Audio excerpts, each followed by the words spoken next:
Hi, everybody. Welcome to My Tribe Season 2. I am so excited. Thank you guys for being part of the My Tribe podcast since we started. We started by interviewing people and telling us about themselves, but we are going into Season 2. And I am so privileged to have Coach Ricardo Miller. He's not only a pastor, he's not only a coach, but he is the councilman of Red Oak, Texas. Welcome, Coach Ricardo. Megs, thank you so much for having me again. I had a blast the last time we were on together, and so I'm excited about the talk we're about to dive into. Awesome. For those that don't know you, Coach, could you tell them a little bit about yourself and please add the latest role that you have as a councilman?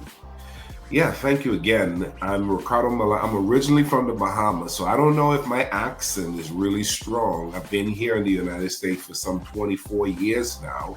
I've been a pastor for 28 years. I've been a life coach, and I am a life coach. I've been a speaker for more than 25 years with the privilege of speaking some 100 times per year. And so it's a joy to be able to do what I do now. And so I'm a councilman in the city, the beautiful city of Red Oak, Texas. We're about 30 minutes outside of Dallas, Texas. And so Red Oak is a fast growing, beautiful city. And so if you're considering a city to move to in Texas, consider Red Oak. Say, I have a friend. His name is Ricardo. I'm considering moving to Red Oak. I'll use that one definitely. What were the challenges you faced running onto this race of councilman? I know you were going around Campaigning. passing out flyers, and we all contributed to your campaign. Yeah. Tell Yep. us a little bit about the challenges that you faced. Well, one, I'm not the most established person in the city for having ran a campaign of my size. The guy who I ran against, he was definitely more established than I was. Wow. But I'm grateful to God for favoring me, blessing me with the wonderful people's trust of Red Oak to vote me in. I've only been in Red Oak for 3 years. And so I love people though, and I see where our city is at, and I see where our city is going, and really, my message was diversity is the future. Our city is really diverse, but I think we've not come together as a diverse city. I think the fact that we are growing so fast needs to be managed responsibly. And so, being a part of managing a city like ours, we're almost 20,000 people in Red Oak with massive projection for major growth in the years to come. And so I just wanted to be a part of that, Megs. In addition, one of my goals in life, Megs, is to add value wherever I am.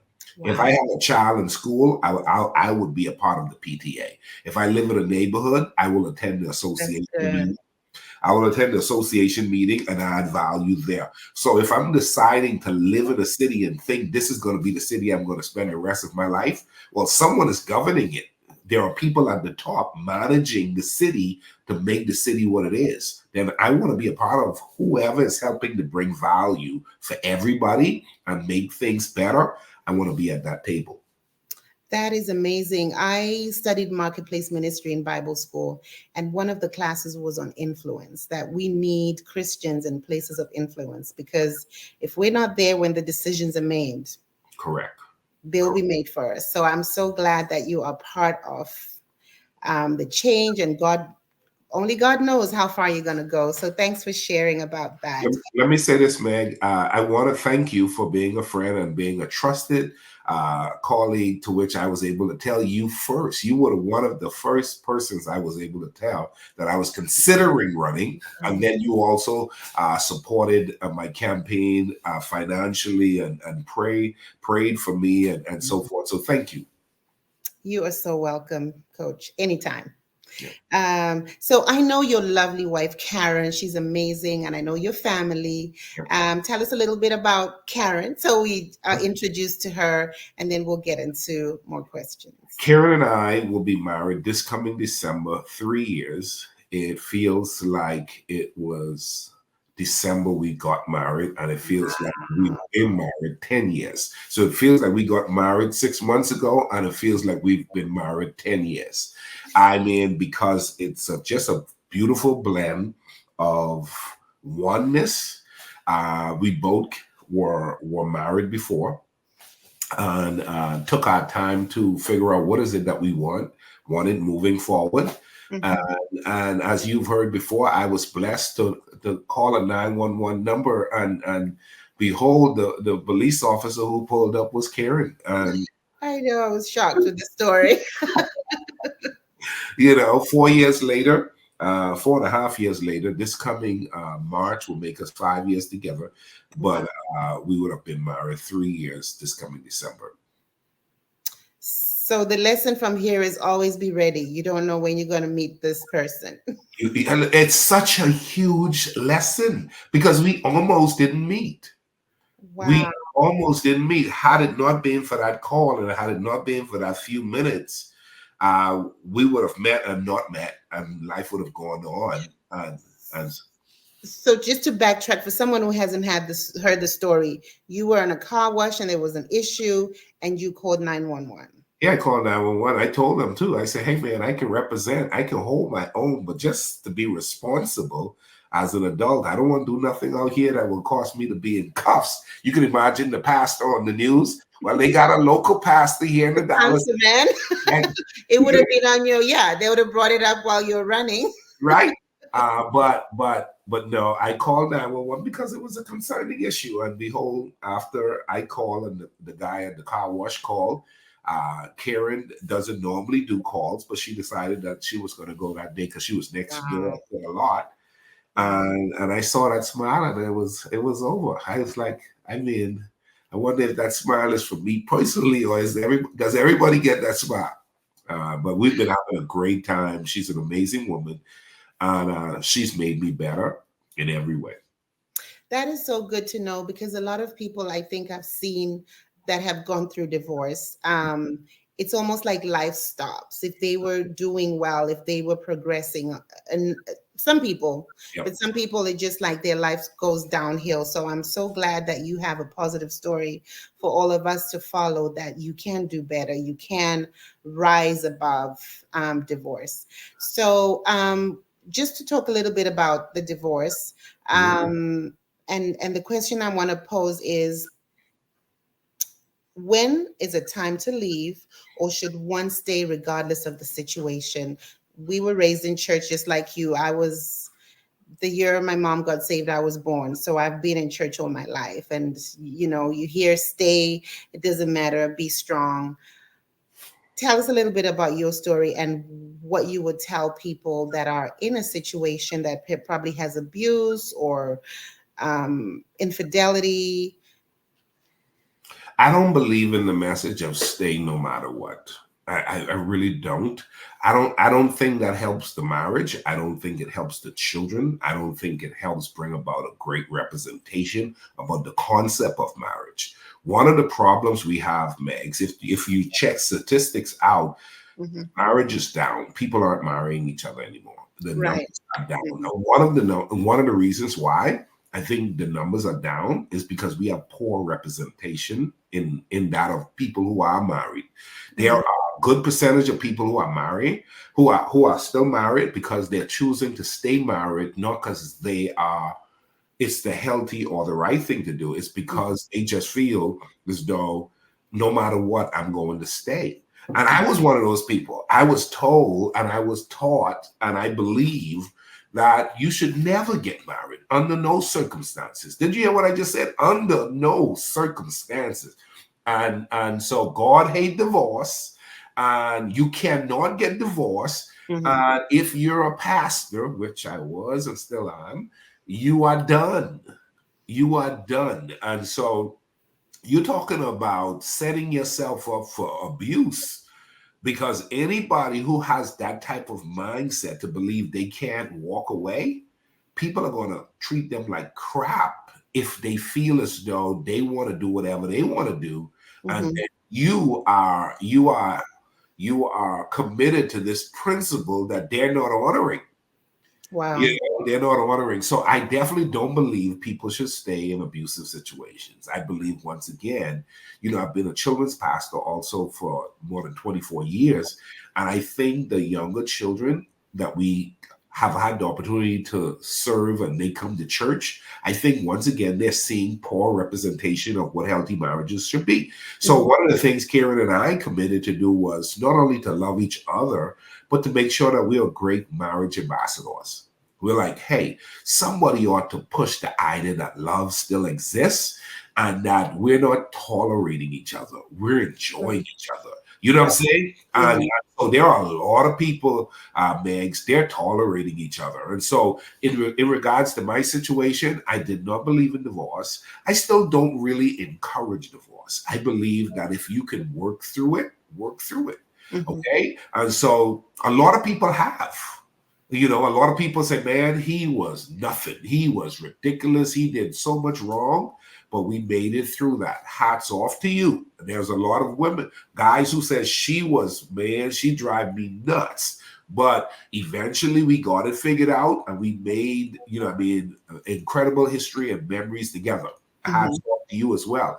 But there are some people, Megs, there are some people they know at their very core, it's affecting their mental health. Mhm. Mhm. It's affecting their physical health.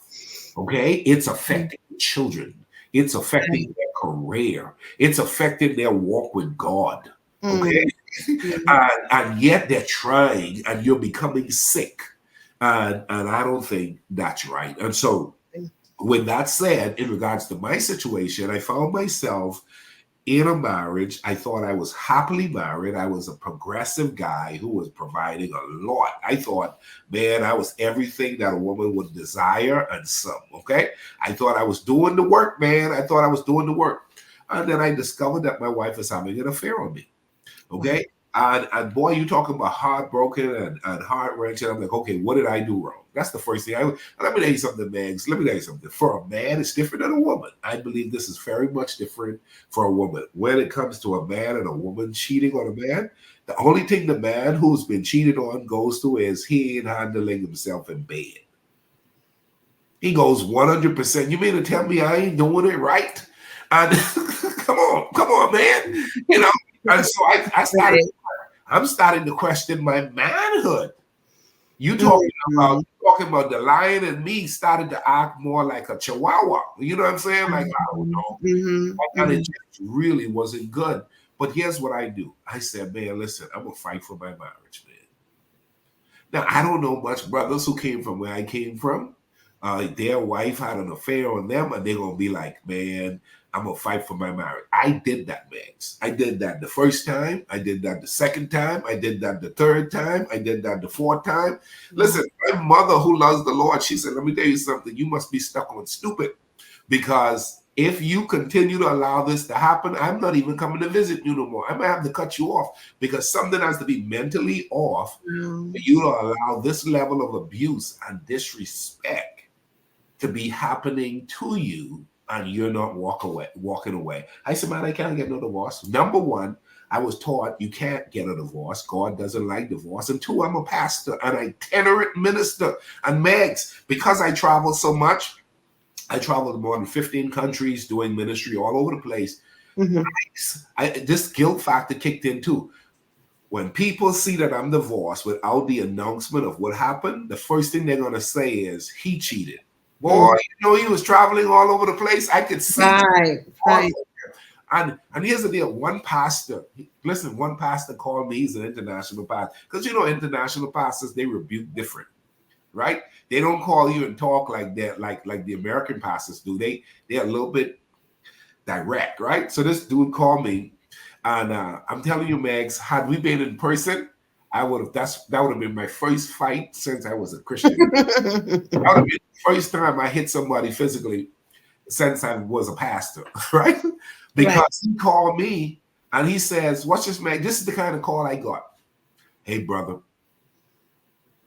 this is such and such." I said, "Hey, man, how you doing? Man, I'm disappointed. Pardon me? I'm disappointed. I saw your wife posted something on Facebook and she's fighting for her marriage, man. Get your act together." I told my wife a few years ago, I see that boy traveling, and I know it wasn't going to be good for you on the road. I need you to go home and fight for your marriage. Pardon me? He was like, brother, what does it profit a man to gain the whole world and lose his family?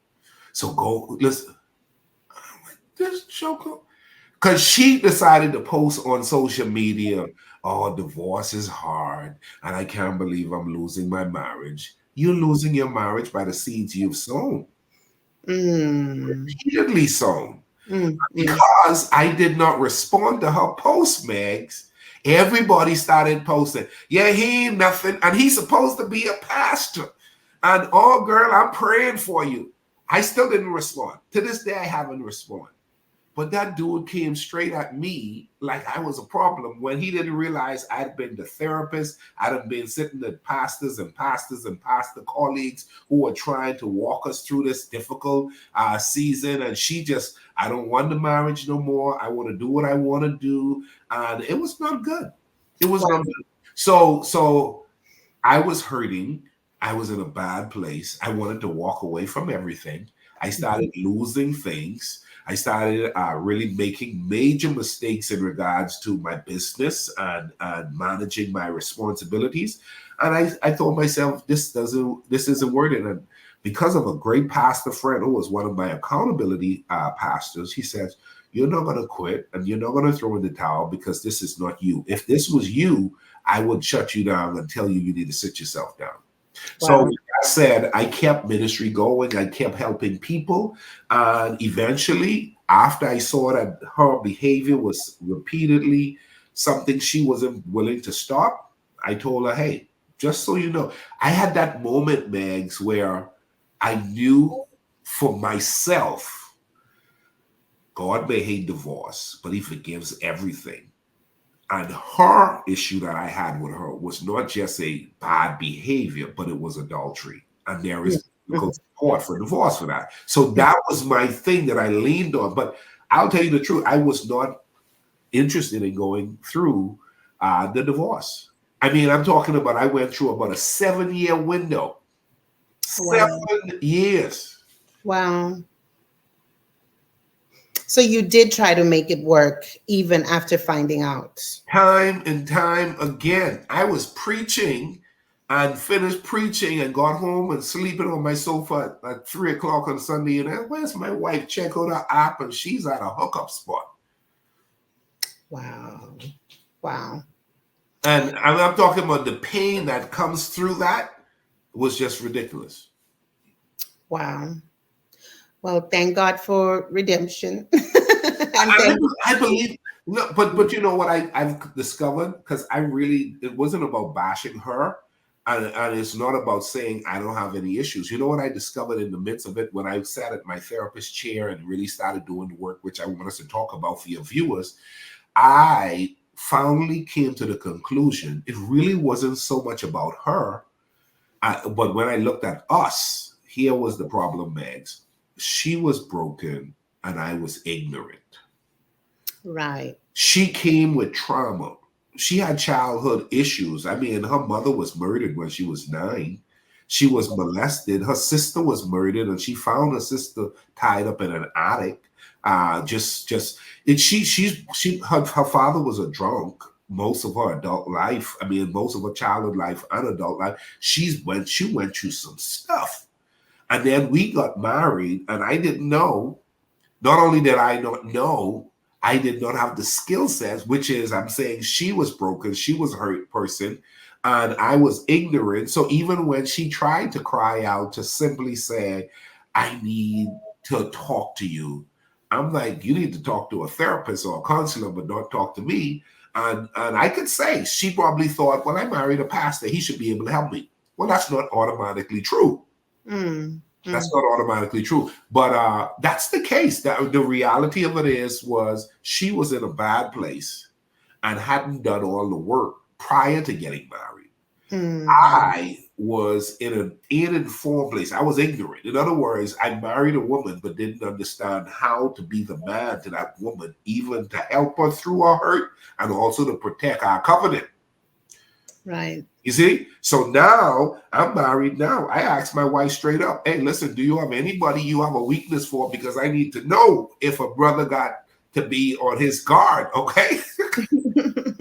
Right. I, Because we're not about to repeat this. no, we ain't about to repeat this. Max, there were times, there were subjects I didn't know what to talk about. Now, here's the deal. I don't believe there's any subject a married couple shouldn't be willing to talk about. Okay. I believe healthy relationships are built through difficult conversations. Right. Healthy relationship, and it starts from when we meet, when we first met. You should start there. Don't try to get the ring on and then want to have difficult conversation. And there are some people who that's where you are now. You're already married and you don't know how to have difficult conversation. You need to develop that relationship to be able to talk about anything and everything. You need to be able to ask your significant other, is there anybody you cannot be left alone with? Hello, come on. You need to know and not assume. There Hmm. are a lot of people, Mags, they assume, oh my goodness, he got a weakness for this, but I think I can control that. Boy, let me tell you something. Wow. If Yeah. you think you can control, if that's a weakness, you could be setting yourself up for a high level of frustration that is never going to remove itself, because that beast can only be controlled by that person choosing to submit themselves to Christ and the principles of the word of God that will break that spirit or destroy it and put it under their feet. That's good. I have I started like a divorced ladies support group. Mhm. And one of the sessions we had was on red flags. Yep. That a lot of times, if we all look back, there's some red flags that we have ignored or we ignored. Yep. And had we taken them seriously, like what you're saying, could have prevented some of the stuff that happened. Let me say this quickly, Megs. I really had to dive in this. I had just gotten a divorce, literally, and this is going to help somebody. And I'm trying to talk about the maturity one must have in Mhm. navigating the season you may find yourself in to getting to that better place. I had filed for divorce, and the paperwork had came in, let's just say on Tuesday. Boom, I'm divorced. And I had some friends around me who knew that. And so one of them was a female. I was in divorce 2 days. I was at the gym. And she called me up and she said, man, I've been, we were good friends. I've been praying for you, blah, blah, blah, blah, blah. She said, hey, before the word gets out, I want to let you know I'm interested. Wow. Right? Yeah, yeah. Shot- She shot her shot. Hey, she shot her shot. Let me tell you what she did though. She hurt herself with the process, because I was like, I was on the treadmill, and you know what I said? I felt like a female being my space was being intruded, because I said it's just like this, Megs. I said, I've only been divorced for 48 hours. I am no good to anybody yet.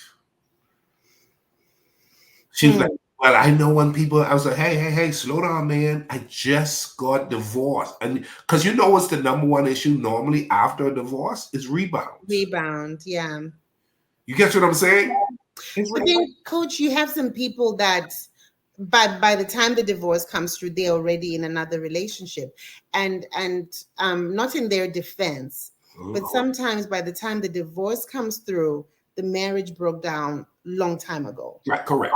And some people, the process is longer. Is it property? Is it whatever? Yep. So some people straight after, it's like they can't wait for that day. But I guess it was different in your case. Yeah, I agree with you. They can't wait for that day, but I still believe, professionally, respectfully, I believe after you've signed those papers, here's what I did. Mhm. This is what prepared me. And then I asked Karen where she was in her process of healing and wholeness. Because what I had Mm. to do was I had to ask myself, what went wrong with you, Ricardo? Right, Not what she did wrong.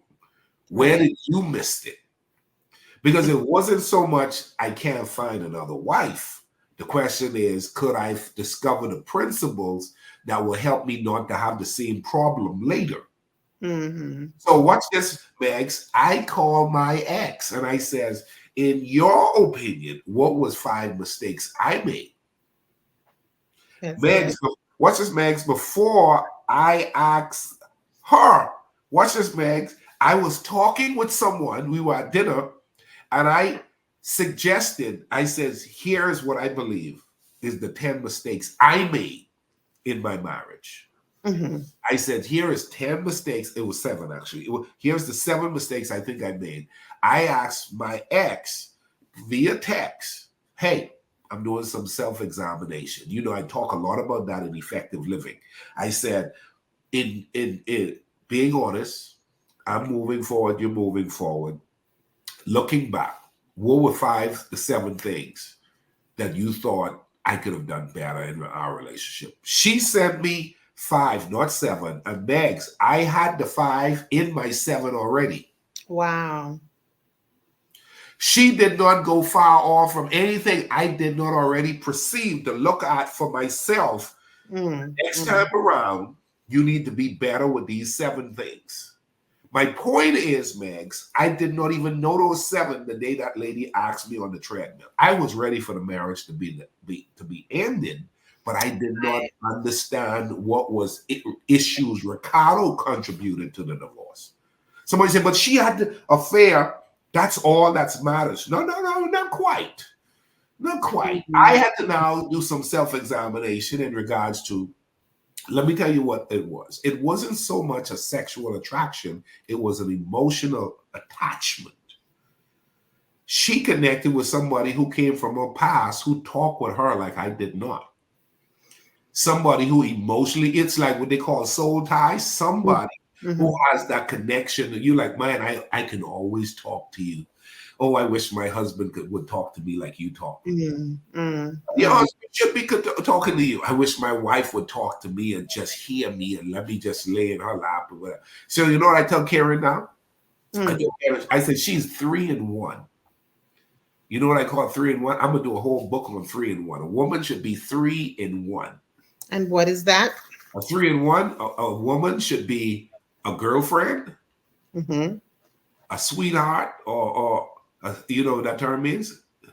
No? A girlfriend, a side piece, and a wife. Side piece. You know what that term? I want to make sure I use the American vernacular or what they use it. What would they say for somebody who's the woman on the side? Side chick. Side chick. So I said, you're the girlfriend, the side chick, and the wife. So when I say you're 3 in 1, so when we talk about it, because once again, we talk about everything, I said girlfriend is somebody you can talk with. You really can talk with. And yes, you can talk about everything. Y'all talk forever. That's a girlfriend. I said the side chick is the chick who you think about in the daytime you want to go by. You want to see them. You just like you're at work and you just want to meet them in the parking lot. You the side chick has that trill of you know, you will book a room, right? For the side chick. Excitement. And then and then the wife is the one who takes care of you. And let me tell you something, Meg. Oftentimes, those 3 are not the same. And if you don't have the 3 of them in 1, you could have a problem because your husband could be talking to somebody he's more comfortable with. Your wife could be talking to somebody she's more comfortable with. And in my case, my wife at the time was talking to somebody who was a friend who ended up being a side dude. And she had a husband who bought the car and got her a maid and got her a house. I was the premier husband, but I wasn't the boyfriend energy and I wasn't the side guy energy. So now with Karen, I want to be the boyfriend, giggle together. I won't be the side guy and I won't be the husband. Come on, man. Everything. That is so good. I know I've heard that before. So that is really good. And I will share that with my tribe. That girls, we gotta step up. Gotta be 3 in 1. Okay. So this is discovered during courtship or dating. You know, how do you get to have a friend in the person you're with? Is it It's not because it's in that order. It's sort of like it is a boyfriend, girlfriend kind of thing. It's a courting in friendship. Never marry somebody you can't be friends with. Right. Come on. Are we naturally enjoying each other? You know, that was one of those things. To me, I had one of those superficial relationship that was based around church's view and not friendship view. For Mm. my first marriage, where we were friends in church term, we weren't friends in boyfriend girlfriend terms, where we laughed Yeah. and we had ice cream and we walked the park and just had, it was us, just us. It was more. Hallelujah, praise the Lord. Shot, top, top, top. Come on, let's go to our revival. And, scared to hold her hands, and she's afraid to laugh. And we all are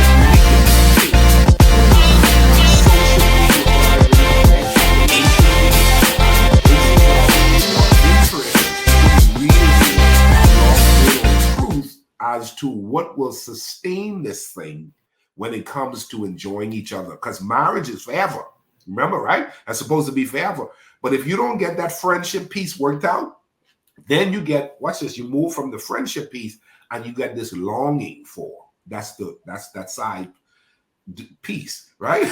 That side chick. You got that longing for. Now, you ain't got no longing for. You feed the longing for. How can I feed the longing for her? How can she feed the longing for me? That is something both of us need to be working on. And then you go to marriage, which is how do we take care of each other for the rest of our lives? That's the husband and wife. And there are a lot of people, Megs, they're working on taking care of each other, but they're not friends and they don't have no longing for each other. So now what happens is that opens the gate for others to come in.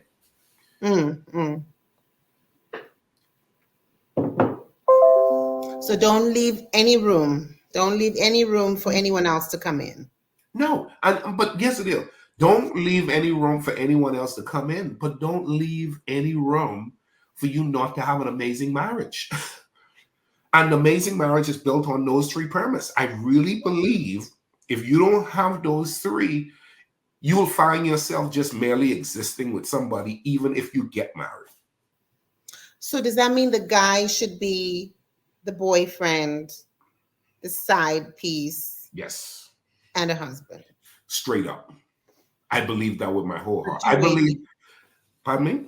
I said it's a two-way thing. It's a two-way thing, which is, in my regards, when you came to what I mentioned about my past, my ex couldn't talk to me about a lot of things. I'm from the street. I don't want to know. I don't want to know. Don't talk to me about that. Call your girlfriend. Go sit in a consular seat. I don't want to. Now, my wife can talk. Karen can talk to me about anything. I can talk to her about anything. I was at a store the other day. This lady came up and she said, "You look good." I told her, I said, "My wife thinks so too." And then she was like, "Yeah, well, I'm not talking about your wife. I'm talking about you." I came home. I said, "Boy, Karen, these ladies are aggressive." This woman was. I was almost taken in the store. And she was like, and I'm talking about we could talk, and she's not defensive. What did you do?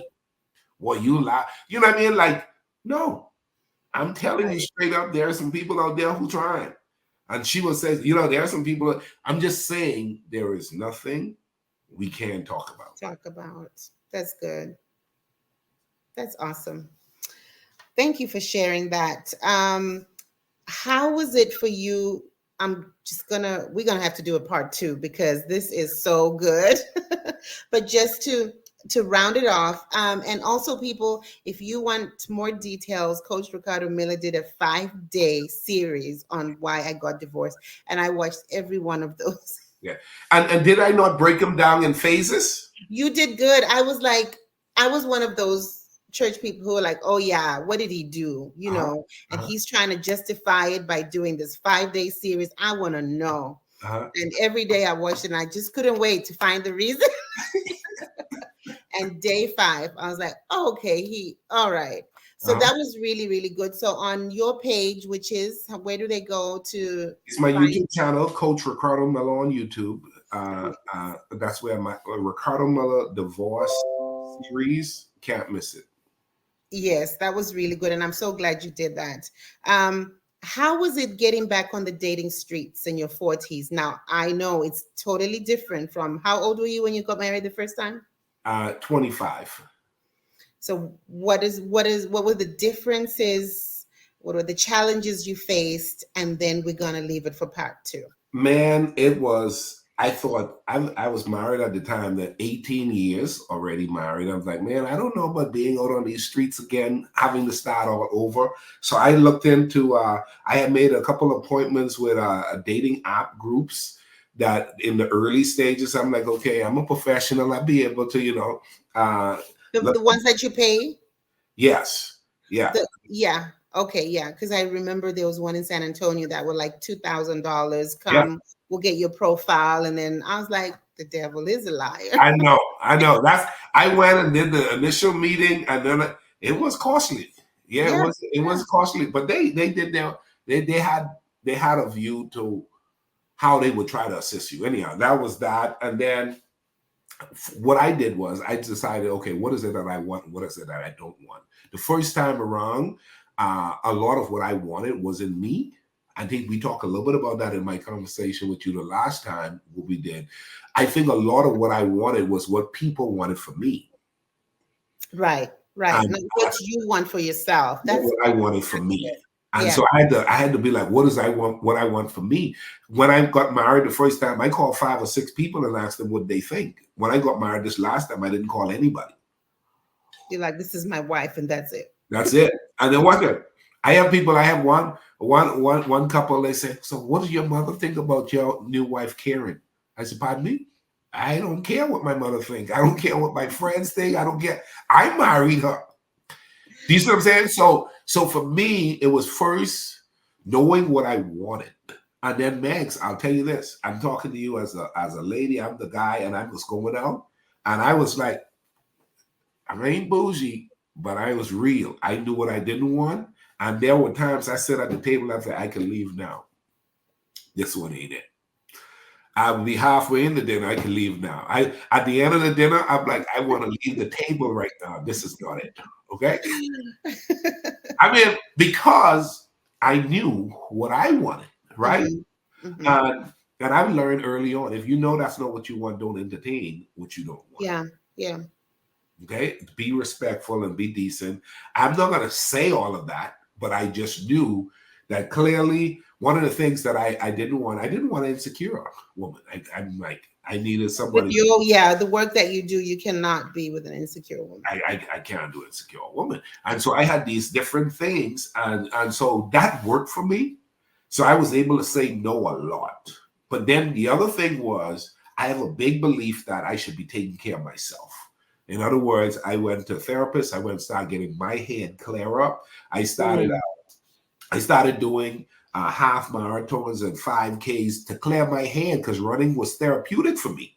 As Hmm. I was starting to beat myself up, then I redesigned my business and started rebranding myself. So I started working on me. So then when I met someone, I also wanted to meet someone who was working on themselves in a very healthy way. And it wasn't a competitive thing, but Hmm. they knew who they were and I knew who I was. So when it was time to make the decision, I made a decision based on what I wanted, what I had prayed about, and what I believe at the end of the day. And then there were very good options that were close to it. And I told myself, I'm not settling. I'm Right. going, You got to have the best for yeah, you. for me. But I'm going to say, as we talked about the last time, I remove all of my traditional stereotypes, all of what I taught culturally. Like I'm a pastor, but I was like, listen, I ain't looking for no first lady. I'm looking for a wife. Okay. Side, a side chick. I'm looking for a side chick. I'm looking for a girlfriend, all in one. You know what I'm saying? Right. That was big for me. Hmm. And there are others who thought I was wanting different. They thought, well, he's gonna be looking for like a first lady. No, I wasn't looking. I was looking for a woman who's gonna be my wife, who's gonna love me, and who's going to cherish and value our relationship. Right. But That's well, I would say this. I have a couple of my friends who, in the same time we were sitting down, a number of them end up getting married through dating apps, Christian dating apps that they found. I'm like, I'm so happy for them because when we meet now, they say, oh man, we met on Christian Singles or we met on this one. And I'm like, now look at you guys doing your thing mhm. because it works. Those apps, a lot of those services provide exceptional opportunities for people to meet who would be best their life's partner. What I would say, you really just got to be at peace with yourself. That's what I found, man. When you're good with you, you start to attract the good for you. Let me say it again. When you're good with you, you start to attract the good for you. But what happens is there is some unearthing. There is some, I call it skeleton in the closet. There's some elephant in the room. There is some unaddressed issues, trauma. Like, I never had a father in my life. So I never saw my mother treated like a wife, like taken care of. So I'm like, my mother was a provider. I thought, okay, if I provide, if I did this, a woman should be pleased, because my mother never had these 5, 7 things. Right. There's so much more than those external things. Does the guy have that? Then on the woman's side, what is it that she wants? And is that reasonable? Because here's the deal, and I know our time's up, but the person who can give you what you want, you may have a superficial description of what you really want, not who would really give you what you want. And you could be missing out on love because you have established what you want under a false precedent. It's not a healthy one. That's good. I was going to add, I have this statement, you know how you dated and at the table, you're like, I'm out. You've checked out before you've even finished eating. I have this statement that I say, keep talking, I'm diagnosing you. So just by a conversation, I will know that this ain't gonna work. This is not going anywhere. Nice talking to you, blocked. Because you can just know by a conversation where someone's head is at and where they're going. So good. And that's real. And that's real. So there's one on the phone conversation, there's the connection level, there's this in-person conversation, and then there is this doing life with. And let me tell you something. A lot of times we have so many what I call superficial people out there. They see what you drive, they see how you dress, they see what you do, and they say, oh, I'm going for him or I'm going for her. And then they dismiss all of these other things. When Karen and I were dating, I asked her, I said, hey, are you on any medication? Is there any pills that I need to know about? Like, I need to know, are you bipolar? I need to know, are you schizophrenic? You're taking Adderall. I need to know, man. I need to know. I mean, because there are people who went all in, Megs, not realizing. Here's the deal. We could do a talk on this one. I had 2 colleagues who are struggling with this issue right now. Male and female, 2 different, not a male, one issue. You married somebody, and this dude, one is a male, different situation, female, different situation. Guess what the church doesn't talk about? Sex addiction. Wow. Sex addiction. So here's the dude. He's a good guy, but watch this, Meg. He has a drive that says he needed 6 days a week. He meets a girl and publicly they look well and connected, but she only wants it once a week. Wow, how is that going to work? Houston, we got a problem. We have a problem. That could be a whole talk. So I'm working around this whole concept as a speaker and trainer, going to marriage conferences and seminars and workshops. I'm like, we need to address the elephant in the room. We need to address that there are some guys who have an issue in the sense of their urge is never been managed and no one talks about it because it's a taboo subject. Very few people will ever come, girl or guy, to their friends, family, and colleagues and says, I have an addiction and my significant other can't meet my demand. So this should be talked about in premarital counseling or when they're still dating? I think it's one of the, because look at the 3. I think you need to look at the credit, because money is one of the top 3 reasons for divorce. Okay. You have to look at the conversation. Communication is not one of the 3 top reasons for divorce. Can we talk about it? If you can't talk about it, then you don't need to marry them. Right. And then watch this. Sex, dissatisfying bed is another one. Now, sex addiction is real, but people don't talk about sex addiction. So you end up with someone who is everything right, but they need it every day. And then people say, that's no, that ain't right. That's not true. No one needs it every day. That's because you don't have the addiction. So in that case, though, the person with the addiction should also go for therapy. That they need professional help, especially Mm-hmm. if they're already in a relationship. And this was my advice to my colleague. Your significant other has to come up, and your drive needs to come down. You got to meet halfway. So Somewhere. watch this. So they have suppressors. There are people who go for, they need arousal, they need the extra help to have Mm-hmm. more, and then there are some people who need the help to suppress. All right. We Okay. don't talk about suppression because very few people will make that known. But Mm. if you addiction, case in point, Megs, I have to say that. Case in point, fella calls me up, sit down in my office as a pastor and says, we got a problem. My Mm-hmm. wife needs it 3 times a day, sometimes 5 days a week. When we first met and we got married, I thought that was the most amazing thing on the planet. Now we're 4 years Now I'm in. tired. Now we're 4 years in. Come on, man. So here's what he found out. She's sleeping with 2 other dudes.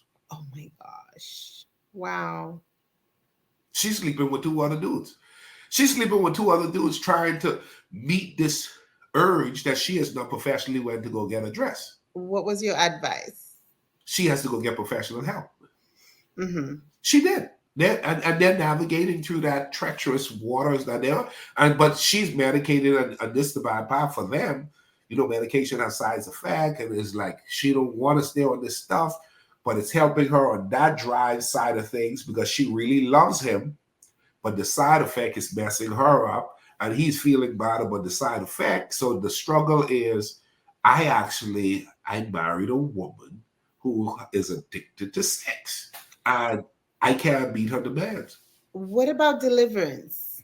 Pardon me? Prayer, deliverance I before believe in deliverance. she takes suppressors. Yes, I really believe in deliverance. Thank you so much for that.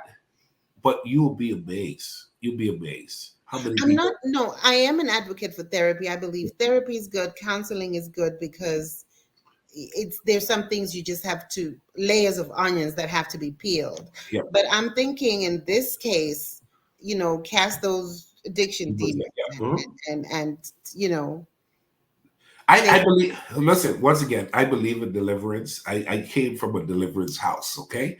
I was born and raised in deliverance, okay? But some things are strongholds.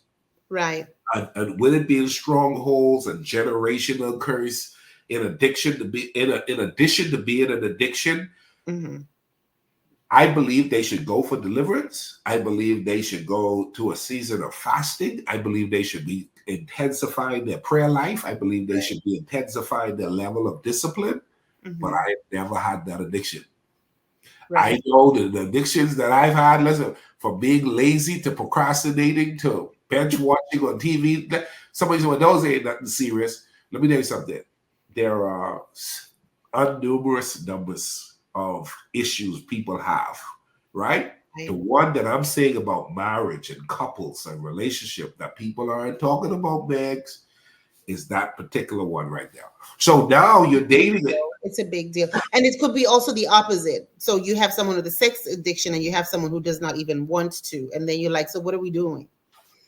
Right. What in the world? Hey, watch this. And everything else is perfect. Yeah. Except one of the three most important things. Yeah. It's like the same thing the person said, man, sex life is good, finance life is good, but I can't talk to him. Our communication is just a mess. Mm, mm. Communication reason for divorce is high. Financial ruin, man, listen, I can't live like this. Not no paycheck to paycheck. He's messing up the money. Oh no. I know people who, I gotta go because financial ruin is Financial, real. big deal. It's a big one. It's one of the three. I remember when I was in England, I worked as a a, a nurse and a doctor's surgery, and I was a diabetes specialist. Yep. And they had the men with diabetes. So men should try and not to get diabetes because it will reduce the sexual function. Uh-huh. I did 2 papers on that.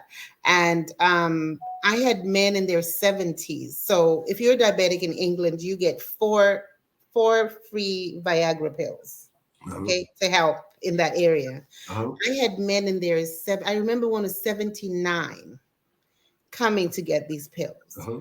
So you're never too old. So I I mean, think for hats those off to him. I appreciate you sharing that because 79, I'm like, I want to be 90 years old. you'll be coming to sign up for a prescription at I 90. know, right? Help, help.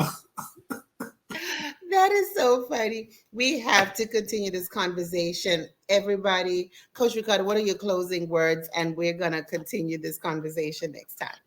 Thank you, Meg, for having a platform where conversations like this can happen. Let me tell you something. There are people who can have enriched relationships in their marriage that really blossoms and allow them to be very kingdom minded in having that enriched, established relationship. And then those persons who are on their way to getting that established relationship, talk about it. Right. Talk about it. Put it all on the table. Because I'm telling you, if you really look back at a lot of failed relationships, they will tell you there were a lot of red flags. There were a lot of things you didn't really push the envelope. He didn't want to talk about this. She didn't want to talk about it. So I didn't go there and we liked each other still. No, Right. go there. Okay. And once again, my closing point will be this. The healthiest of relationships are the relationships that are comfortable with difficult conversations.